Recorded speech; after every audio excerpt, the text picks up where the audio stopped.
പിന്നെ മാമ ഒരു മിനിറ്റ് ഒന്ന് നിൽക്കണേ, ഒരു കാര്യം കൂടെ പറയട്ടോ മാമ. മാമൻ ചുമ്മാ ഇവരുടെ കൂടെ കൂടി കൊണ്ടാ മാമൻ്റെ പേര് നമുക്ക് പറയേണ്ടി വരുന്നത്. ആ അതുപോലെ ഒരു കാര്യം,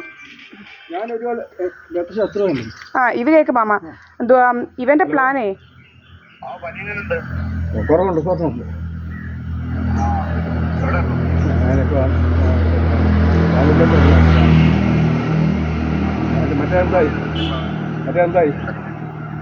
മറ്റെന്തായി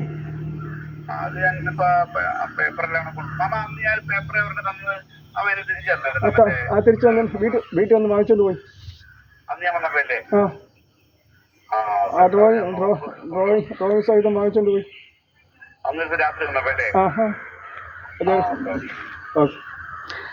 എന്തുവായിരുന്നറിയോ എന്റെ പ്ലാൻ എന്ന്? ഇവന് എന്നും 7 മണി കഴിഞ്ഞ് ചീത്ത വിളിക്കുമായിരുന്നു. അവനറിയാവോ അത് പണ്ട്? അന്നേരം ഈ ക്യാമറയൊക്കെ അടിച്ചു പൊട്ടിച്ച് അറിയത്തില്ലേ മാമന്? ഇവന്റെ പ്ലാൻ എന്തുവായിരുന്നു വെച്ചാൽ, ഇവന്റെ മോൻ ഇവിടെ കയറുന്നെന്ന് പറഞ്ഞുകൊണ്ട് രാത്രിയിൽ ഇങ്ങനെ ഇതുവഴി നടക്കുമായിരുന്നു. നടന്നിട്ട് എന്തുവാ നമ്മളത് ഫേസ്ബുക്കിൽ അപ്ലോഡ് ചെയ്യുന്നുണ്ടായിരുന്നു. അപ്പം അത് കഥ ശരിയാവാഞ്ഞുകൊണ്ടാണ് ഇവൻ കുറേ ആൾക്കാരെ ഗൂണ്ടകളെ വിട്ട് ഇതെല്ലാം അടിച്ചു പൊട്ടിപ്പിച്ചത്. എന്നിട്ട് ഇവൻ എന്നും സന്ധ്യയ്ക്ക് പറയുന്നതാണ് വസ്തു എഴുതി വെച്ചിരിക്കുന്നത് കാണാം, വസ്തു എഴുതി വെച്ചിരിക്കുന്നതാണ്. ഞാൻ ആർക്കെങ്കിലും വസ്തു എഴുതി വെച്ചോ? എനിക്കങ്ങനെ എഴുതി വെക്കേണ്ട കാര്യമുണ്ടോ?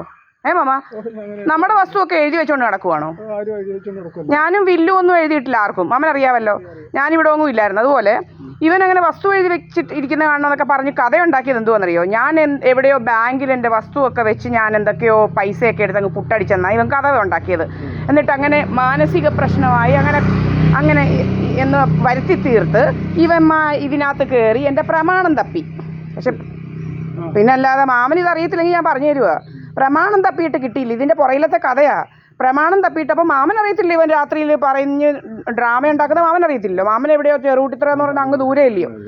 അപ്പോൾ ഇവനിങ്ങനെ കഥയുണ്ടാക്കി എന്ന് വെച്ച് ഞാൻ വസ്തു എഴുതി വെച്ചിരിക്കുന്നത് വേണം. അപ്പോൾ ഞാൻ വെച്ചു, അപ്പോൾ എൻ്റെ വസ്തു എൻ്റെ പ്രമാണം എവിടെയായിരുന്നെന്നറിയാമോ മാമൻ? അന്നേരം first class judicial magistrate court മാവേലിക്കരയിലായിരുന്നു. ഇവന്മാർ ഇതിനകത്ത് കയറി തപ്പിയാലൊക്കുവോ? പക്ഷേ ഇവന്മാർ വിചാരിച്ച് എൻ്റെ പ്രമാണം ഇതിനകത്ത് ഇരിക്കുവാന്നാണ് വിചാരിച്ചത്. അപ്പം ഇവന്മാർക്ക് കഥ ഉണ്ടാക്കാൻ പറ്റിയില്ല. മനസ്സിലായോ മാമന്? ഇവരുടെ കഥ ടാലിയായില്ല. അതിന് അജേഷിനെ വിട്ട് എൻ്റെ പാസ്പോർട്ട് എടുത്തത് മാമൻ അറിയാവോ? അതുകൊണ്ട് അമ്മ വയ്ക്കുന്നത് അമ്മയോട് ചോദിച്ചു നോക്ക് എന്തെല്ലാം സംഭവങ്ങളാണ് ഇവിടെ നടന്നതെന്ന്. ഇതിന്റെ പിന്നിൽ ഈ കള്ളരെ അല്ല മാമനല്ലാതെ വേറല്ല വല്ലവരും വിശ്വസിക്കുവോ? ഇവനെ പോലെ മുതു കള്ളനുണ്ടല്ലോ മാമ, വേറെ ആരും ഇല്ല. ഈ എന്തോ സുബ്രഹ്മണ്യൻ എന്ന് പറയുന്നവനെ പോലെ.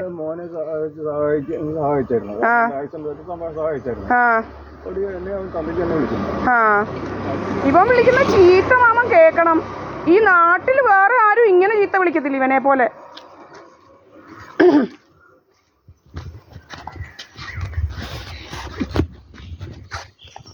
This is my house. I was speaking with that Maman actually.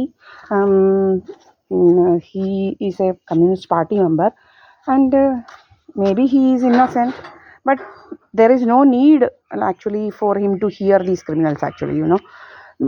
We will hear or what to do certain criminal activities against a person, then our duty is not to hear such things actually. And ഈ മാമനും കൂടെയാണ് വന്നത് അന്ന് നമ്മളെ പിടിച്ചുകൊണ്ട് പോകാനൊക്കെ. എന്നിട്ട് ഇവന്മാർ ഈ എൻ്റെ പ്രമാണം തപ്പി കിട്ടിയില്ല.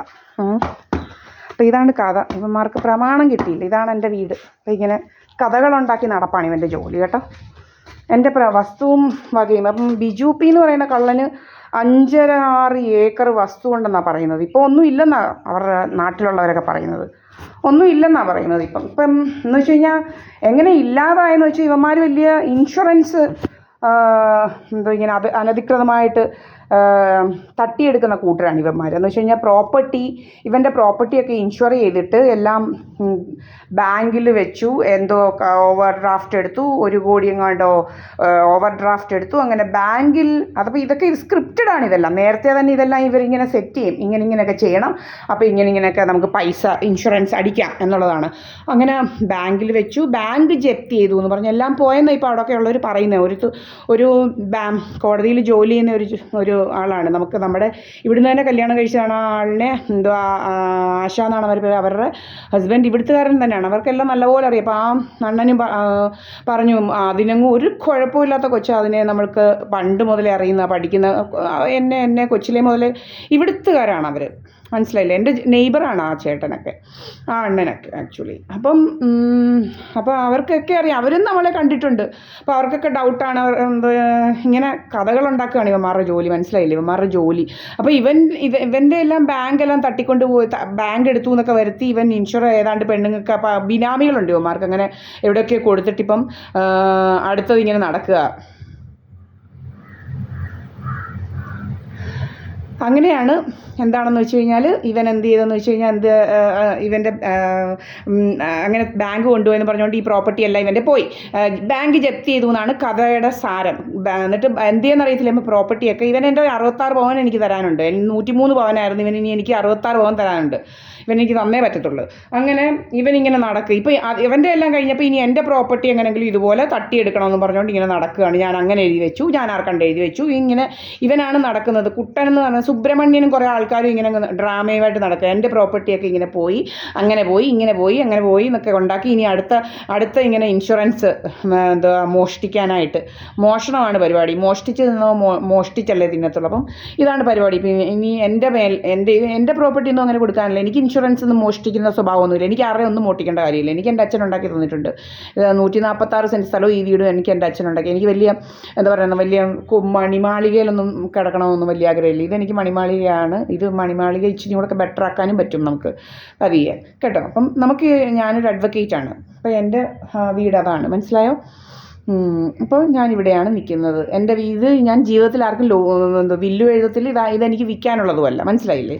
ഇവനിങ്ങനെ നടക്കുക. സുബ്രഹ്മണ്യൻ എന്ന് പറയുന്ന കള്ളൻ, മുതുകള്ളൻ. അവനിങ്ങനെ അവൻ്റെ മോനെ ഇതുപോലെ ആക്സിഡൻറ്റ്, ഇപ്പം നിങ്ങൾക്കൊക്കെ അറിയാമല്ലോ ആക്സിഡൻ്റൊക്കെ കള്ളത്തരത്തിൽ ക്രിയേറ്റ് ചെയ്യുന്നതൊക്കെ, അങ്ങനെയൊക്കെ ഇതാക്കി കുറേ ഇൻഷുറൻസൊക്കെ ലൂട്ട് ചെയ്തിങ്ങനെ നടക്കുകയാണ് ഇവൻ.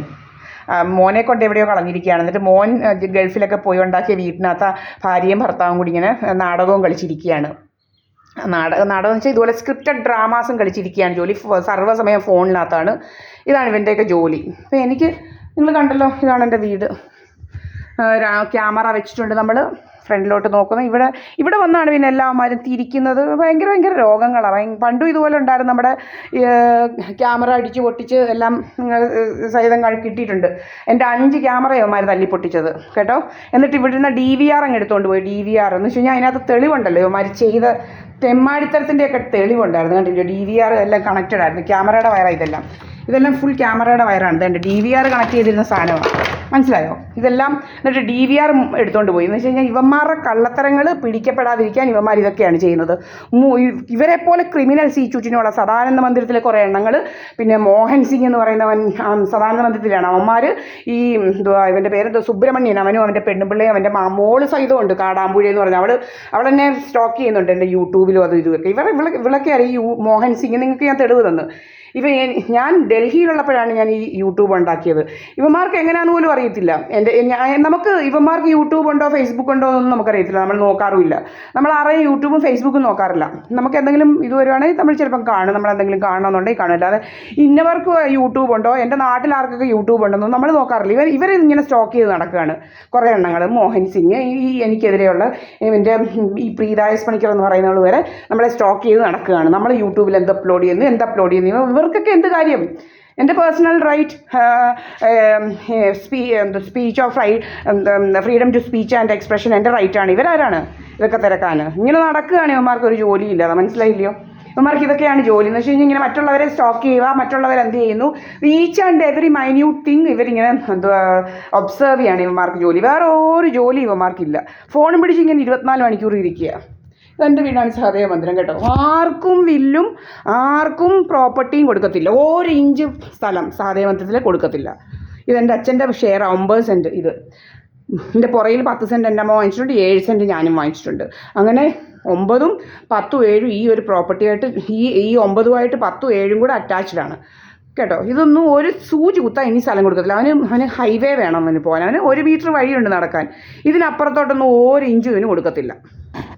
എൻ്റെ വസ്തു ഇന്ന് കൊടുക്കത്തില്ല. വേറെ വല്ലവരും കൊടുക്കുന്നോ വില കൊടുത്ത് വാങ്ങിക്കോ പറിക്കോ വസ്തു ഉള്ളവരുണ്ട് ഇഷ്ടം പോലെ കൊടുക്കാൻ. 1-2 മീറ്ററും കൂടെ കൊടുത്താലും വീടുമായിട്ട് അടുക്കാത്ത രീതിയിലുള്ള വസ്തു ഉള്ളവരാണ് സദാനന്ദ മന്ദിരം മന്ദിരക്കാർ അവരും കൊടുത്താൽ മതി. എൻ്റെ വസ്തുവിനെ പിടിക്കേണ്ട കാര്യങ്ങളൊന്നുമില്ല, എനിക്ക് കൊടുക്കാനില്ല.